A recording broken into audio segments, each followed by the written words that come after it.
The tint of the room slowly changes from the shine of the afternoon to the orange of dusk. A clock lazily ticks away the seconds, counting in the background on the verge of hearing. But no matter how long I wait, the outcome cannot be changed. The diminutive playing piece makes a small click against the board. Like a wound spring, Hanako makes her move only moments after mine. It's embarrassing. In comparison to my 5-minute move, she seems to know exactly what she wants to do.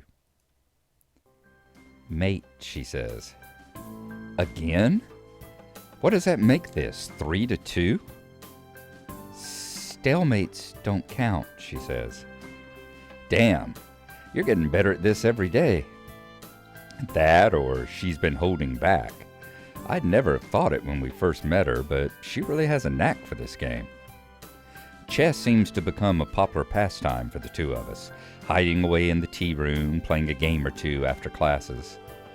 From here, the students outside can just barely be heard milling about. The everyday noises from below remind me a little of my life before Yamaku, though I'm by now well aware that it's a life I'll never get back to. Fancy another game, I ask. I have to finish my homework, she says. Oh, well, I'll see you tomorrow then. But what about this? Hanako points to the tea set surrounding the mostly empty chessboard. Don't worry about that, I've got it. Oh, okay. See you. Later. Hanako departs as I start cleaning up the area. The occasional whistles and cheers from the sporting clubs outside become less frequent, eventually approaching silence.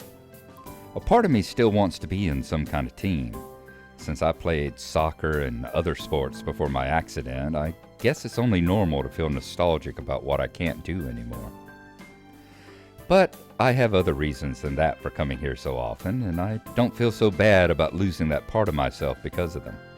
Lily is a good friend by now, but it's the small exchanges I have with Hanako that feel especially dear. The small victories I feel every day as I see more of what she's like under her self-imposed shell. That's why I come here most of all. As I'm putting away cups and saucers, I hear talking outside the door. Pausing for a moment to listen, I can make out that it's Hanako and Lily and decide to go outside to investigate. Are you quite sure? She says. I'm sure, Hanako says. Ah, Hisao. Hanako turns to see me with a look of mild surprise as she notices my approach. Lily must have caught her just as she was about to leave. Oh my, Hisao is here as well, she asks. Afternoon, Lily. What's up? I was hoping, now that I've finished with my class representative duties for the day, that I might have the two of you accompany me for tea at the Shanghai. It would be nice to enjoy ourselves outside of the school for a change. I'd be up for it, I say. I think Hanako had work to do, though. It's not all that much, she says. Wonderful, Lily replies. It seems that we've decided then. I cast my eyes across the cafe as the three of us step in. As usual, there are only a handful of people around at most, and the noise level is a quiet background hum. The hold Lily has on Hanako's arm remains just as it has been for the entire slow walk down the hill to the local town, though it's hard to say for which reason, for Lily's guidance or for Hanako's reassurance. For a moment, Lily removes her arm from Hanako's to retract her cane as Yuko quickly skitters over to where we stand, but soon replaces it right back where it had been. Welcome to the Shanghai. May I take your order? She gives a deep bow, her well-delivered and professional introduction putting her in a good mood. It's a nice change from the norm for Yuko. Just tea, please, Lily says. Hanako, Hisao? I'll have a slice of pie and a coffee. Just tea, please. Coming right up. Please take any seat you wish, and I'll be back shortly. Yuko gives a smile and a nod before shuffling to the counter, and we make our way to some empty seats by the window in quick measure. We slip into our seats, the girls on one side with Lily's cane propped up beside them and I on the other. I realize that Hanako's not doing something that she so often does. Rather than keeping her eyes pinned to the ground and hiding behind her blind escort, busily trying to convince herself that the world around them doesn't exist, she's merely keeping her eyes low and helping Lily around. Are you okay, Lily? I ask. You look tired. She lowers her head a little, looking somewhat embarrassed as she let it show. Class representative work can be very tiring, considering that it often means dealing with the student council. Very tiring indeed. How do the other representatives go? Hanako asks. Better than I, but not by much. Shizune is a harsh taskmaster, no matter who she deals with. It doesn't sound like you particularly relish the job, I say. Why do you do it in the first place if it's that bad? Being a class representative is enjoyable, and I can deal with the responsibility well enough. It's just that the people involved are sometimes... She trails off, cutting her words at a rather opportune spot. It's hard to imagine Lily cursing, but I imagine that if anyone could make her do so, it would be Shizune. Hanako looks to be withering a bit in the light of such conflict, but before I can steer the topic away a little, she stands up. Hanako? I'll be back in a bit, she says. With that, she leaves for the restroom. I suppose that's one way to deal with the situation, if that was indeed her motivation. Lily, however, looks a little wounded. Don't worry about it, I say. I don't think it was you. But I think she's been getting stronger recently, I say. You've seen it yourself, right? That went a bit awry. Fortunately, Lily doesn't look offended, and by now I really shouldn't be quite so scared of stepping on that landmine around her. Possibly. Sometimes. I find it hard to tell, though. Silence reigns for a moment before 2 teacups, a pie, and a mug of steaming coffee appear in front of us. I notice that Yuko takes special care to place the teacup against the tip of Lily's fingers, letting her know where it is. Here you go. Thanks, Yuko. Thank you. With a quick and silent bow, the bespectacled waitress takes her leave. Ah, that's right. I was meaning to ask you something, and now would be the right time to do so. I'm all ears, I tell her. Hanako's birthday is coming up, and I was hoping that you might accompany me for present shopping in the city this weekend. Hanako's birthday is soon? I suppose it would be a nice chance to cheer her up a bit. Like Yuko, she always seems to be teetering on the edge of either panic or depression, and I've never seen her enjoy herself much outside of our chess games. All that aside, learning the layout of the city better with a friend keeping me company sounds like a good way to spend a weekend.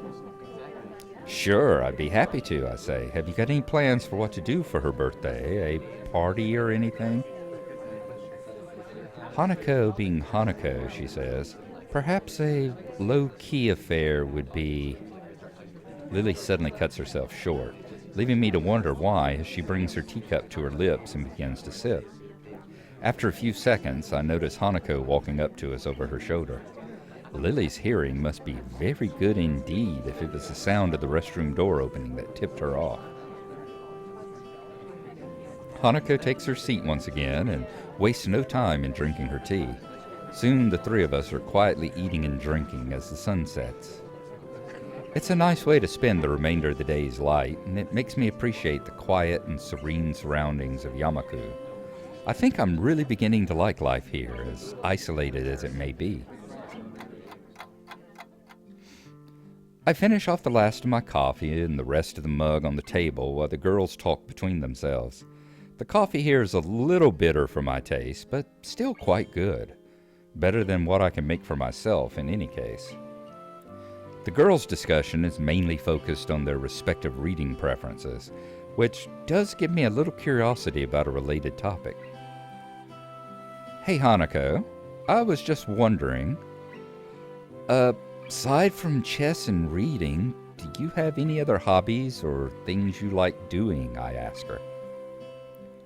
She's completely stopped in her tracks, looking quite surprised that anyone would be interested in asking such a question about her. It takes her a little time to formulate a response. I guess I like singing a little. I'm okay with computers as well, but I don't get to use them all that much. Singing's not exactly something I expected to hear. It's hard to imagine her singing voice given how soft-spoken she is. Lily, on the other hand, simply nods. She must already know all this since she's been a friend with Hanako for 1 year or so by now. Well, what about you? Me? She hesitates before quickly flitting her head up and down. It's only logical that she'd want to ask me about my hobbies after she's told me about hers. Well, there's chess, obviously, but also... There was soccer as well, though I can't really do that anymore. Reading, which I picked up in the hospital. This is surprisingly hard. Lily and Hanako look a little put off by the direction this is taking, and the more I think about it, the more I am too. It sounds as if you picked up quite a few things since your accident, Lily says.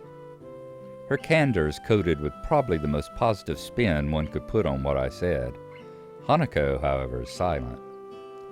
If a situation becomes difficult, her reaction always seems to be withdrawing into silence in order to prevent things getting worse. That or physically retreating. A soft ringing gives us pause.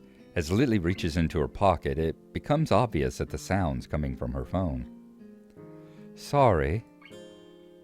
It's okay. Lily gives a quick nod before shuffling out of her seat and taking the call a little distance away to avoid disturbing the both of us. Must be nice to be popular, I say. Hanako smiles, but it doesn't take up the hook for further discussion. I end up just sitting back and closing my eyes, relaxing as best I can. It's nice and peaceful here, I say. I wonder what it would be like to have grown up somewhere like this rather than in the city. You come from the city? Hanako asks. Looks like I found something she wants to talk about. Yeah, you could say I was a city kid through and through. It sounds like a lot changed. It did. I'm still not quite sure what to make of it all, though. It's a bit of a culture shock in more ways than one. You must have gone through something like this when you first arrived at Yamaku, right? I'd imagine most new students would. Not really, she says. Hanako gazes a little to the side, looking unwilling to go on. I tilt my head inquisitively, but a couple of seconds pass with no further answer. But can't we deal with that on Monday? The fallout has hardly settled from the last... I understand. I'll try to talk her down. You know what she's like when she gets locked onto an idea. Yes, thank you. I'll talk to you later then. Goodbye. Lily's conversation ends with a snap of her phone closing. She returns to our table, but doesn't take her seat. Need to go, I ask? Unfortunately, class representative work calls once again. I can come with you. It's all right, Hanako. I'll just be going straight to the student council.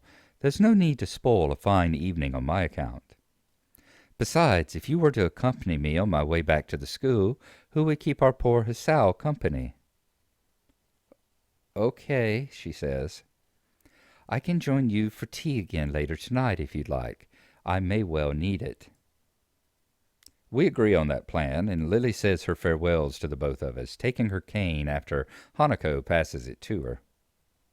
Despite my offer to pay for Lily's share, she insists on giving us her portion of the bill, and gives her regards to Yuko as she takes her leave. And then we're alone.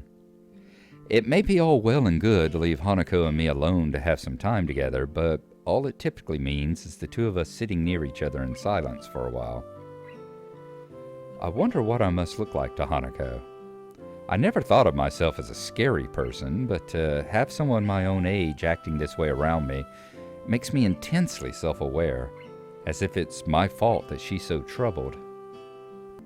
She might get more used to people if she were to stop being so cloistered in Yamaku, but then again, when even people much older than her react so strongly after a single glance at her face, she may well feel the same way I do now. It's a real catch-22.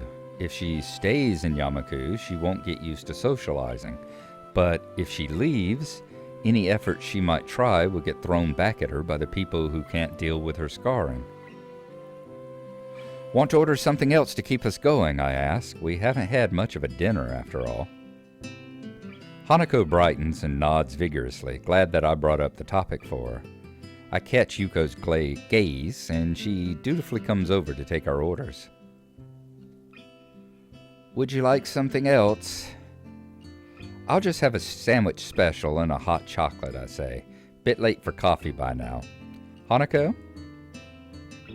I'll have the same," she says. With a nod and a bow, Yuko turns on the ball of her foot and returns behind the counter where she busies herself fishing out bread and condiments and working the machine to make our drinks. Not a word is said between us until Yuko comes back. She smiles and gives us our food and drinks before moving to a customer who's called for her attention. I give up on the prospect of having much of a conversation with my companion and decide to just enjoy the meal, small as it may be. It tastes nice, as does most of the food here. After having a few mouthfuls, I notice something's missing, namely the sound of Hanako eating. Looking back to her, I see Hanako fidgeting a little behind her untouched sandwich. "Not hungry?" I ask. She shakes her head from side to side. Even as she does, the patch of her hair she keeps over the right side of her face still does its job in hiding it almost entirely. It's not that," she says. "Aw, I was all ready to have your share too." "You looked troubled," she says. Is something wrong?"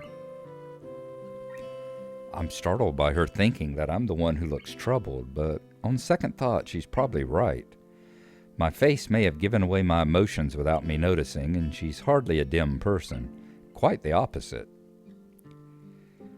"We're friends, right?" I start. "Friends?" From the tone of her voice and shrinking posture, it looks as though I've hit yet another landmine. This is another reason why interacting with her is so difficult, the self-imposed psychological barriers she puts up between herself and others, including me and most likely even Lily. It's a shame that... I think that we are, she concludes. I'm a little taken off guard by Hanako's straightforward answer, all the more so since I was about to give up on giving any reply at all. "I see," I say. "Am I wrong? Sorry, No, I assure her. It's just hearing confirmation of that from you is reassuring. To pick up on what you said earlier, since coming to Yamaku, I've been a bit uneasy about how I should relate with others." I find myself chuckling a little. It's surprising how much of a relief that was. I can feel my face smiling as I pick up my cup of hot chocolate and bring it to my lips. Ouch! That's hot. That's why. That's why I haven't eaten yet. I was waiting for my drink to cool down first. I guess I'll wait then, I say. The both of us share a little chuckle. The situation isn't really that funny, but for some reason, it feels like laughing is the most natural thing to do right now. I guess we were both a bit wound up about each other. I was so busy thinking Hanako was the one with something wrong. It took her to remind me that I was uneasy as well. But be that as it may, it still feels a little nice. A little nice to have someone thinking about me like that, in her own way.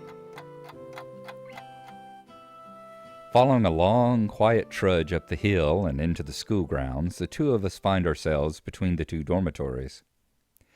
Regular night patrols pass between the male and female dormitory buildings, both for security and to quickly raise the alarm for any medical issues that may arise.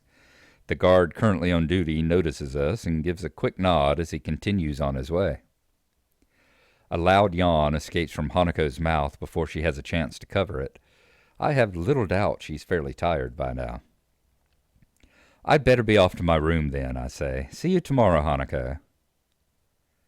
Good night, she says. We separate and begin to walk our separate ways before I stop and look back. Hanako stands there, waving to me as she smiles. I smile and wave back to her, and after a few seconds she turns and walks up the stairs to her dormitory building, disappearing through the door. These little moments we share between us feel like a small treasure. One thing is sure, I want to protect that small, delicate smile she so fleetingly wears around so few people. I wonder about these feelings I have when Hanako's around, and when I may be able to do things for her. Whether they may be the seed for something beyond what we share now.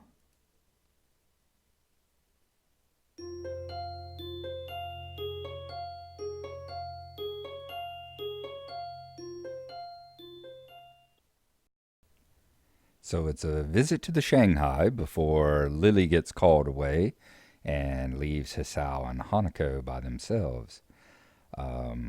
Not a whole lot of stuff going on other than a rather important revelation that Hanako's birthday is coming up soon, and Lily has asked if we will go with her and see if we can pick out a present for her in town. And then the realization that Hisao is as uncomfortable and awkward around Hanako as she is around him. He's been thinking all this time that the issue was her social anxiety, and she was able to inadvertently cut through the BS and make him realize that he is just as uncomfortable around her for whatever reasons. But they part on good terms, and as he says, he treasures these little moments that he has with her whenever her true personality and all shines through her little walls. So next time we will see where we go whenever the next day begins here.